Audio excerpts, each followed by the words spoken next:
A lonely young waitress, a lonely elderly man, and a surprising connection that would change everything. This Christmas, discover how a simple act of kindness brought hope, love, and unexpected joy to their lives. Mary, a 25-year-old woman, worked as a waitress in a restaurant. She had faced many challenges throughout her life and hadn't received much support from her family. Because of this, she hadn't been able to start a university education and was forced to step away from her dream career. However, instead of giving up, Mary chose to start fresh in a new city. She rented a small apartment and got a job at a restaurant, doing everything she could to stand on her own 2 feet. Her determination turned her into a strong and independent woman, despite the hardships she faced. Her daily life was usually quite routine. She went to work in the morning, came home after her shift, cooked dinner, and took care of household chores. Mary had accepted her solitude to a certain extent, and sometimes even found it comforting. Growing up in a chaotic family environment filled with constant arguments had made her long for a peaceful life. Now, thanks to her efforts, she had finally achieved the calm she had always dreamed of. There were no more arguments, no unexpected crises, just peaceful silence. Yet, no matter how tranquil her life was, she couldn't always ignore the heavy weight of loneliness that crept in from time to time. One morning, like every other, she woke up early and got ready for work. At the restaurant, she greeted customers with a warm smile and focused on her duties. Her polite but reserved demeanor made her well-liked by both customers and colleagues.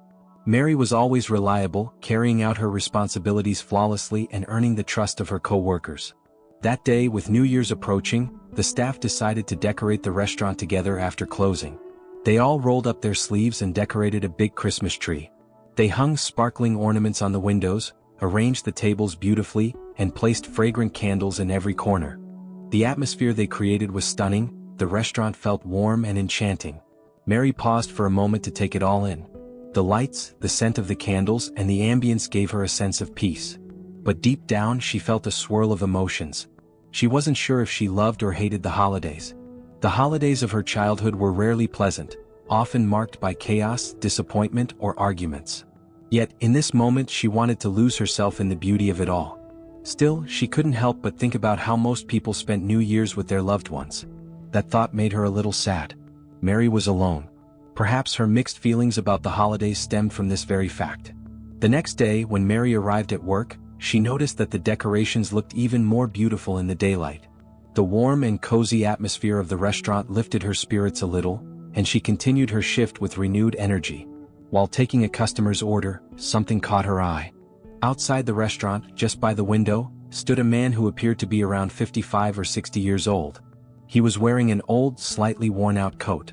Discreetly, he pulled a handkerchief from his pocket and wiped his eyes. The man took a deep breath, straightened himself a bit, and then began to walk away.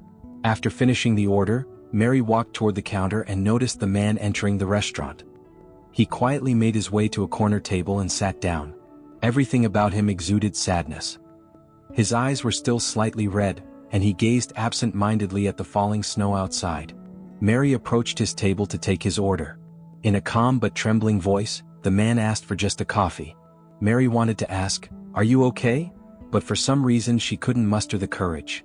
She took his order and walked away, but the man's sorrow lingered in her mind, stirring her curiosity and a sense of concern. Could she do something to help him? When the coffee was ready, Mary brought it to his table. The man thanked her politely. However, Mary couldn't hold back her curiosity any longer. Summoning her courage, she asked, "Are you okay? Is there anything you need?" The man lifted his head in slight surprise, his eyes widening a little. "Oh, I'm fine, thank you," he said, but his tone wasn't convincing.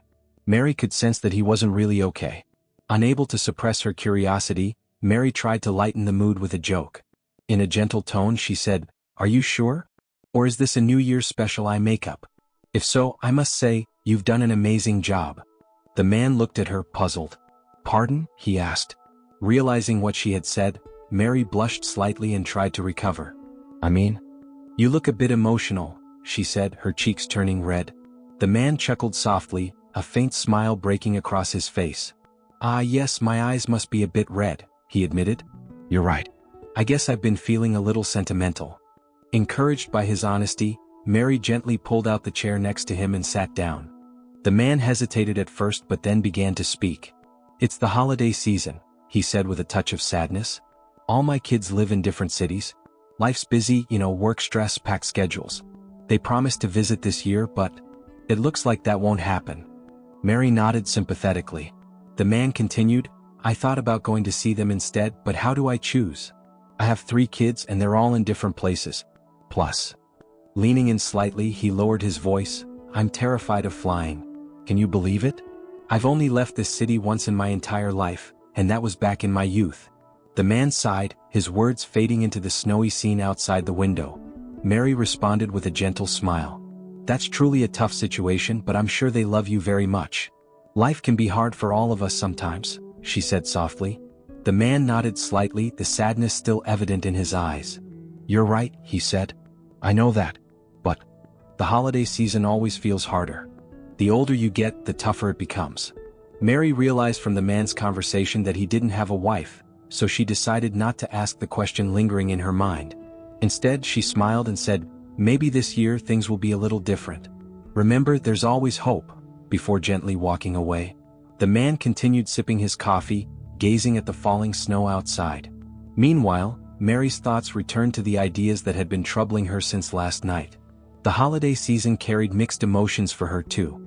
On one hand, the decorated Christmas tree filled her with a brief sense of joy, but that excitement quickly turned to sadness. Maybe this man felt something similar. After all, how meaningful was life if it wasn't shared with loved ones? While lost in these thoughts, she noticed the man approaching the counter, pulling out his wallet. Instinctively, Mary said, "This one's on me," and added with a warm smile, "Happy holidays." The man looked at her in surprise, his eyes welling up. Mary understood how hard it was to face loneliness during the holidays. She felt an urge to do something not just for herself but for others too. As the man was about to head toward the door, Mary couldn't help herself. She gently reached for his arm and walked with him toward the entrance. In a soft tone, she began to speak. "Can I let you in on a little secret?" she said. The man looked at her curiously. Mary smiled and continued, "I'm just like you. I don't have anyone to spend the holidays with. What do you say? Can I treat you to a special New Year's dinner?" The man paused for a moment, clearly taken aback by her offer. Then he chuckled and said, "No, absolutely not. This kindness is something I owe you now. I'll only agree if I'm the one paying." This time the man was the one smiling. Mary replied, "All right," without losing her smile. The man asked, "What time do you finish tomorrow?" Mary answered, "At 8, and added, "But don't you dare make me eat here." They both laughed. Before leaving, the man looked at Mary with gratitude and thanked her. Mary felt happy to see that he had cheered up a little. For the man, it was the first time in a long while that he looked forward to an evening meal he wouldn't spend alone. If this heartwarming story is touching your soul, don't forget to like this video and subscribe to our channel for more inspiring tales. Your support means the world to us. The next day, Mary packed an outfit for the evening, different from her work uniform, and headed to her shift. When the clock struck 8 p.m., she changed in the staff room and stepped outside. Ethan was already there, waiting for her. "You're here. And right on time, didn't keep me waiting at all," Mary said cheerfully. Ethan chuckled. "I'd never keep someone as kind as you waiting," he replied. They began walking together, chatting as they went. After a moment, Mary suddenly stopped and laughed. "Oh my God. I just realized I never asked for your name." Ethan laughed back. "Well, I never asked for yours either." Mary teased him, "That's because mine is written on my name tag." They both laughed at the realization. Finally, Ethan introduced himself. "My name's Ethan," he said. Mary smiled warmly. "Nice to meet you, Ethan." As they walked, Ethan asked Mary about herself. Without hesitation, she opened up, sharing her story and the struggles she had faced. Ethan sighed deeply. "Oh my dear. It breaks my heart that someone your age has had to carry so much. I'm old enough to be alone, but you're young." Mary smirked playfully. "Hey, I didn't invite you out to feel sorry for me. Cheer up, will you?" she said, poking fun at him. At that moment, Ethan stopped walking. Mary looked at him curiously. "Really? Come on, let's keep going," she said, trying to nudge him forward. Ethan laughed and pointed. "No, this is it. The restaurant." Mary burst into laughter. "I got so caught up in talking, I didn't even notice." Ethan joined in her laughter. "Yeah, I think you've got your own distractions to work through," he teased. They both laughed again as they entered the restaurant. The evening began with a lovely meal, and as the night progressed, the conversation became even more enjoyable. Ethan shared stories about his life, and the two exchanged jokes and laughter. They were both having a great time. During dinner, Ethan opened up about his daughter and mentioned how Mary reminded him of her. Mary smiled brightly when she heard this. Ethan's children were lucky to have such a wonderful father, she thought. Then, a moment of silence was interrupted by Ethan's phone ringing. "Oh," he said excitedly, glancing at the screen. "It's David, my son." He answered the call. "David? How are you? Really? I can't believe it, that's wonderful. Wait, don't go home. Come to the address I'm about to give you." Ethan quickly shared the restaurant's location and street name. Mary's eyes sparkled as she looked at him. "Is it?" she asked, smiling. Ethan nodded, grinning from ear to ear. "David's here. He's surprising me, he didn't tell me he was coming. He's on his way from the airport." The excitement in Ethan's voice was palpable. He could barely contain his joy as he eagerly explained the situation to Mary. His happiness was infectious, and Mary felt deeply moved by his reaction.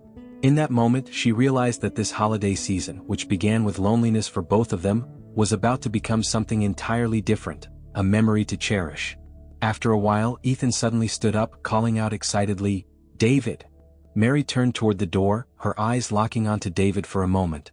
The young man's charismatic and warm demeanor immediately caught her attention. As David walked toward Ethan, he embraced him tightly. "I've missed you so much, Dad," he said. Ethan, visibly emotional, replied, "I've missed you too. But you never came. I have a surprise for you," he added with a smile. David laughed. "Oh really? Well, I've got an even bigger surprise for you, but you'll have to wait a little." Ethan quickly gestured toward Mary. "Ah, this sweet girl is Mary, my new friend." David looked at Mary in surprise and extended his hand while keeping his gaze fixed on her. "Your friend? I didn't know you had friends," he said teasingly. Mary felt a little flustered. Ethan let out a hearty laugh. "I didn't until yesterday," he said. "Mary's such a lovely girl. She wanted to cheer up this old man. She's incredibly kind." Mary laughed and playfully responded, "Oh, come on. Now you're just trying to embarrass me." Turning back to David, Ethan asked, "But how did you manage to come? You said you had such a busy week, practically impossible, you said." David grinned at his father. "I tricked you. I have great news. My company is opening an office here, and since I'm originally from this area, they're putting me in charge. I won't have to fly 15 hours to see you anymore." Ethan was stunned, unable to believe what he'd just heard. Tears filled his eyes. "Come here," he said, pulling David into a tight hug. Watching this scene, Mary felt a mix of joy and bittersweet emotions. She had no real family to speak of, no one to call her own. Yet this moment reminded her that life could be full of unexpected hope. Ethan glanced at her and said, "You were right. There really is hope everywhere." Mary smiled, but she noticed David watching her closely. While Ethan, caught up in his happiness, didn't seem to notice, Mary could feel David's growing interest. The night was filled with laughter. David spent a lot of time getting to know Mary, engaging in long conversations. As they all parted ways, Ethan once again thanked Mary with heartfelt gratitude. But David stopped her at the door, his voice tinged with a hint of nervousness. "Thank you for looking after my dad. You've been such a big help," he said. Mary jokingly replied, "It was just for the free meal." David laughed, then paused, his gaze lingering on her. "You're really funny," he said softly before quickly adding, "I'll need help too finding a new apartment furniture. Maybe you could help me with that." It was clearly another kind of invitation and they both knew it. Mary nodded warmly. When David handed her his card, she accepted it with a smile. "I'll call you," she said. As she slid her hands into her pockets and began walking away in the softly falling snow, she murmured to herself, "There really is hope everywhere." Then she paused, reflecting for a moment. "Yes, I do love New Year's. And I've been alone long enough." As Mary walked through the snowy streets, she realized life was full of surprises and second chances. If this story reminded you of the beauty of hope and connection, subscribe to our channel for more stories that will warm your heart. Until next time.